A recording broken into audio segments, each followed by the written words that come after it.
Welcome. Today's video is going to cover the Daiwa Presso AIR AGS. It's a 6'1" light powered bait casting rod. I'm also going to go over a little bit on different rod ratings and how to select rods based off of their ratings, the line ratings and such like that I kind of just found out a little bit more information myself by ordering this rod. So if you want to see that, keep watching. Also comment down below what sort of BFS tackle that you've been using recently.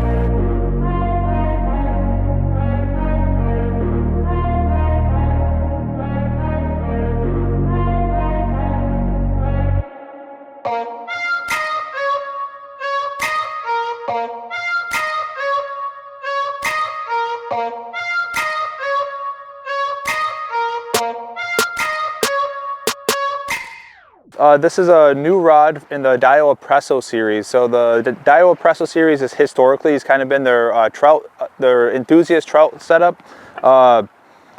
Most recently, this whole line came out. This is the only bait casting rod that's in this line. There's a few different spinning models as well. Right, for the lure rating, it's 1.5 grams, and the line rating is 2 to 5 pound line. Right, so the reason why I got this rod is I wanted something a little bit faster action. Maybe a little bit more backbone as well than the Gekkabijin extra ultralight rod that I've been using all last year for bluegill. I saw that Digitaka started stocking this rod, also like the spinning versions as well. So I decided to just take the risk, take the gamble, and I was also very curious as well, because this is a light powered rod. But this has lighter line ratings than my Gekkabijin extra ultralight rod. Getting into it, has a new reel seat. This is the Zero reel seat made by Daiwa. It's kind of a weird looking design, but it's hollow, and I can see where maybe it will like transmit vibrations better. One noticeable thing too is that there's no butt section on this. This is just to cut the absolute amount of weight possible. The listed weight on this rod is 52 grams, but measured it's actually a little bit less than that, which is ridiculously light. That's about 1.8 ounces if you're using that system. Another thing too, it has carbon fiber guides all the way up, and it just attributes that super lightweight, which is supposed to be the utmost like sensitivity. And I was kind of curious to myself, I've never owned an area trout fishing rod, and I wanted to see how a light powered rod, this is a freshwater rod, I was expecting it to be have a little bit more backbone. As you can see here, I mean, and you'll see a little bit later that there is a little bit of backbone. It is kind of like a fast action that gives into the midsection pretty quickly, but it's not as light powered as I thought it would be. Perhaps that's because it's an area trout rod. Like I said, very light lines to protect those lines, versus the Gekkabijin, this is an extra ultralight 6-foot rod. It feels almost identical. This might be slightly slower action, but hooking up with a fish, I don't think it would matter either way because the rods are so light powered. And the Gekkabijin has a longer butt section, which that's one thing for myself that I was kind of critical on. I didn't really want to, like the long handle would kind of hit my forearm, especially on such a light powered rod. I felt it was a little bit unnecessary. Maybe it's for casting, I'm not really exactly too sure. Even going further on that, this is a Daiwa trout rod. This is a stream rod. This is the Silver Creek AGS. This rod's been out for quite a while. This is a 5'2" light powered, and this rod has significantly more backbone than either one of those two rods. So something that I will, like I've said in a previous video, is read the rod's descriptions and also factor in what the intended uses are for the rod, because that's going to be more important in adding in the line of lure rating. That's going to be more important than just if it's a light powered or ultralight or medium light or whatever it is. So make sure you take that into consideration when you're shopping for rods, especially if you're ordering from Japan, where those rod descriptions play a lot more into the rod's performance than it does in the US and other places. And lastly, it is a symmetrical two-piece design, and it has Daiwa's V-joint. So what that is it doesn't overlap. The parts of the blank don't overlap. There's this carbon fiber piece right here is what joins the two parts of the blank, so it maintains a smooth taper throughout. You don't get that typical flat spot you'd see on overlapping designs. All right, so the first lure I'll try, this is the Jackson Conade Minnow. With putting single hooks on here, I weighed it. It was just over 3 grams, which is right in the middle of the rod's weight range, which is a pretty good place to start. I have the Shimano Aldebaran on here. This whole entire setup weighs 6.4 ounces, which is ridiculously light. But I will and I have 4-pound monofilament on.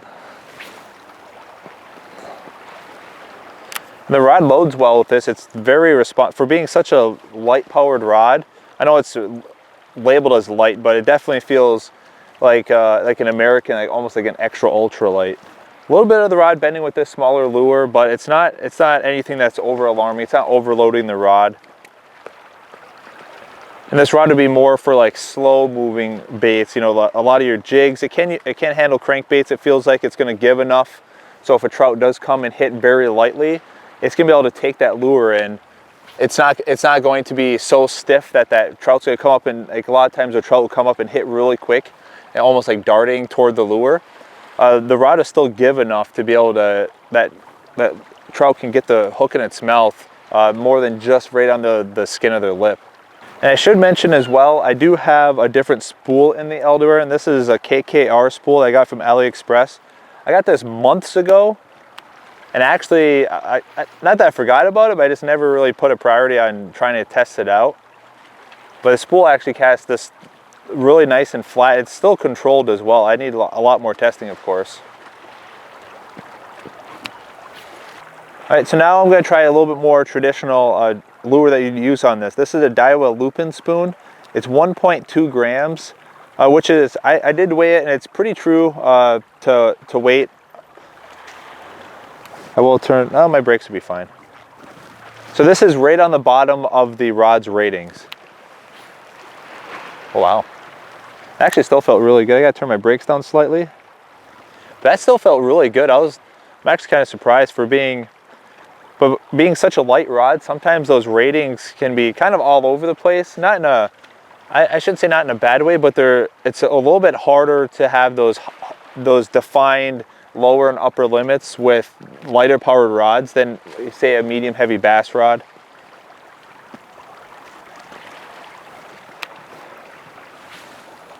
Ooh, a little bit of a backlash now. I did make a pretty big jump with my brakes. There we go. And just a little bonus content, I'll try pitching too. Which this spool definitely handles this 1.5 grams very easily as well. Like pitching you're really going to test the BFS rod out. I mean, with pitching, you're really going to be able to test the BFS reel. And I mean, that pitch is just fine with I could turn my brakes down. That pitch is just fine with this 1.5 grams. Yeah, I can keep doing that. But that's not anything to test the rod, so I'm going to stop doing that.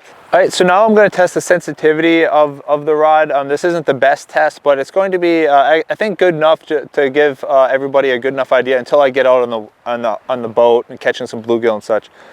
So this jig, this is a tungsten jig head. It's 1.8 grams, made by Eurotackle, and the body is also made by Eurotackle. It's the Metacraw, which is one of my favorite bluegill baits, but also I've caught a lot of trout with this lure as well.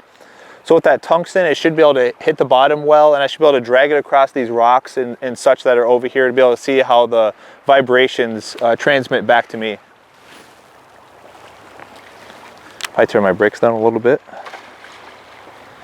And this is a 4-pound monofilament line I'm using, so it's not the most sensitive line. Most people are probably going to use a braided line with this rod.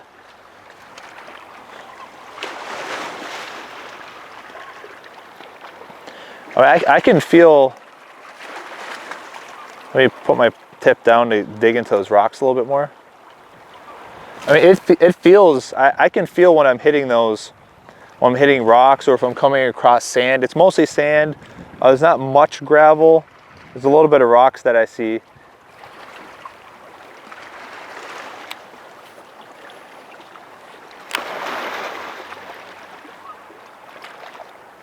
Yeah, that feels nice. And granted, this is short line that I'm using right now, doing these short casts, but I can feel the texture of the rock when I'm climbing over it. That's ridiculous. Yeah, you'd have no issues feeling for bites or anything like that. I can tell that I'm lifting the jig up a little bit off of the bottom, just for, yeah, that feels nice though. I'm coming across some rocks.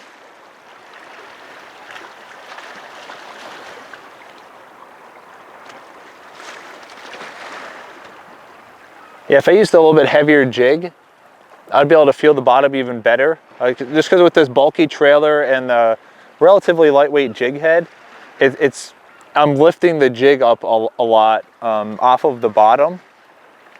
But I can still feel when I let it sit on the bottom, I slowly drag, I can really feel, yeah, I mean, that feels nice. And there's enough, I don't know if the camera can pick up the tip, but when I come across some of these rocks, you can really see that tip bend. You can really see the tip bend when I hit rocks. So you're gonna be able to get that visual side of the bite too, which a lot of times that's where I'm looking. I'm feeling it as well, but I'm looking at the tip, especially if I'm in a high percentage area. That a lot of times I'll see that tip move, especially when those trout come up or a bluegill will come up and they'll hit something really quick. You'll see that tip move before you actually get to feel it and process it.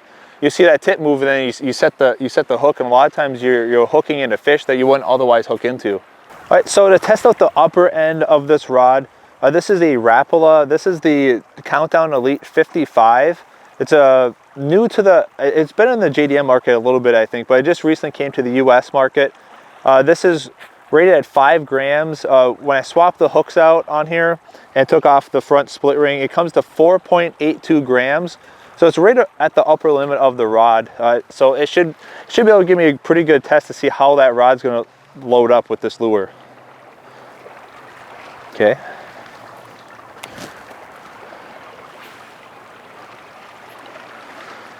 It didn't feel overloaded at all. Sometimes, especially with these light rods, you can feel that the rod is just bending way beyond capacity, and it doesn't allow you the rod to really flick the lure out there.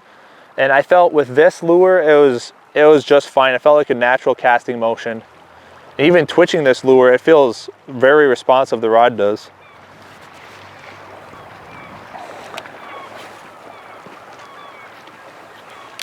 Yeah, I can lower my brakes a little bit. Now, this wouldn't be an ideal lure to use. I would want a rod with a little bit more backbone to really get this rod twitching. Now, if you do like steady retrieves, it would be just fine, especially if you're fishing for trout in a little bit deeper water, but you still want to use a minnow profile. This would work just fine. A few different things I want to say before I close the video out is that the rod casting, regardless of what weight I was casting, it felt like it cast all the way down the blank in a good way. It didn't feel like it was being overloaded, because sometimes, especially with these really light powered rods, that the tip will be really light and it almost feel like a whole different section than the rest of the blank. So your casting can be kind of disjointed feeling, where you really have to force the cast to load up the blank. I felt that even on the lower end of the spectrum of casting with this, all the way up to this lure here that's almost 5 grams, I felt that casting was very smooth throughout. The sensitivity I will report in the future as I'm using it. Some sensitivity, I know I didn't get a good sensitivity test today, but from what I did use so far, it felt really nice, whether it's the vibration from those trout minnows or the spoon, or even dragging the jig on the rocks. It did feel very acceptable, and I could feel the difference. I can even feel the texture on some of the rocks, which was pretty impressive for such a light rod, because sometimes the light rods can get bent down a little bit too much when you're coming over rocks or other structure. It felt like the rod was still very responsive. Reel seat's comfortable. I don't know if the reel seat contributed to any of the sensitivity, or if it was this rod weighing less than 52 grams had something to do with it. It's just very bare bones build. They literally eliminated anywhere they could for weight, including even the butt of the rod, which I will report on that in the future if that's going to make an issue grabbing on sleeves. I didn't feel backhand casting or forehand casting, even pitching, that the absence of a butt piece on the back made a difference with casting. All right, so I want to thank you for watching this video. If you have any other questions, comment them down below. I'll answer them. I'm not going to make a video of every single step. And if on Instagram, I will be doing some more updates, a little bit easier to do it on there. So if you don't follow me on there already, please do so if you want to see some more updates on this rod. Thanks for watching.